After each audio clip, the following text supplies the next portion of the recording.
اللہ ماتا انما یخشی اللہ من عبادہ العلماء، اللہ سے ڈرنے والے کون ہیں؟ علماء ہیں۔ علماء سے مراد ضروری نہیں کسی نے پگڑی پہنی ہو، کسی نے جبہ قبہ پہنا ہو۔ علماء سے مراد وہ لوگ جن کو اللہ کی معرفت ہے، جو اللہ کو جانتے ہیں کہ اللہ کون ہے، اللہ کی کیا عظمت ہے، اس کی کیا ہیبت ہے، اس کی کیا قدرتیں ہیں، اس کی کیا کبریائی ہے۔ ہاں، جس کو جس قدر اللہ کا پتہ ہوگا اسی قدر اللہ سے اس کے دل میں اللہ کا ڈر خوف بھی زیادہ ہوگا۔ نبی کریم صلی اللہ علیہ وسلم اپنے بارے میں کیا فرماتے تھے؟ انا اخشاکم للہ تعالی واتقاکم لہ، میں تم میں سب سے بڑھ کر اللہ سے ڈرنے والا، اس کا تقوی اختیار کرنے والا ہوں۔ کیوں؟ آپ گناہ کرتے تھے کوئی اس لیے ڈرتے تھے؟ نہیں، اللہ کی پتہ تھا کہ اللہ کون ہے، اللہ کی عظمت کیا ہے، اس کی کبریائی کیا ہے۔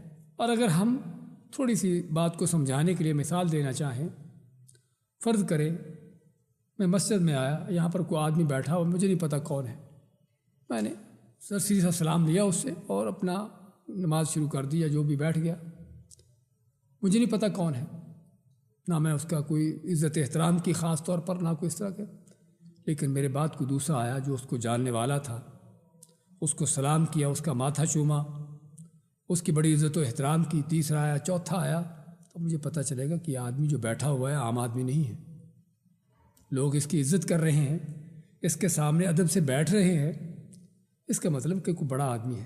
مجھے نہیں پتہ تھا، میں نے ویسے ہی سرسری سلام کیا بیٹھ کے، ممکن ہے کوئی اس کے ادب کے خلاف کوئی چیز کر دی ہو، ہوتا ہے نا ایسا۔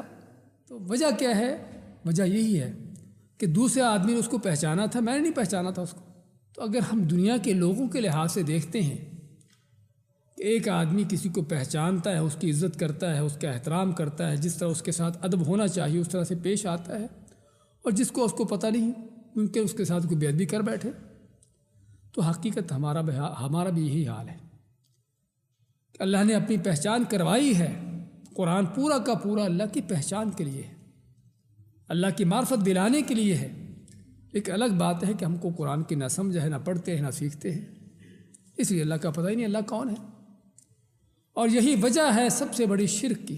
آدمی شرک بھی اسی وقت کرتا ہے کہ جب اللہ کو جانتا نہیں کہ اللہ کون ہے، اللہ کن قدرتوں کا مالک ہے، کیا خزانے ہیں اس کے پاس، کیا اس کے اختیارات ہیں، وہ جو چاہے جب چاہے وہ کر ڈالتا ہے، فعال لما یرید ہے، اس کو نہ روکنے والا، نہ کو پوچھنے والا، نہ کو اس کے لیے کس طرح کی رکاوٹ ہے۔ لیکن جب اللہ تعالیٰ کے ان چیزوں کا نہیں پتہ ہوتا تو پھر اللہ کو چھوڑ کر اوروں کے پاس جاتے ہیں، ان سے مانگتے ہیں، ان کے سامنے گرتے ہیں۔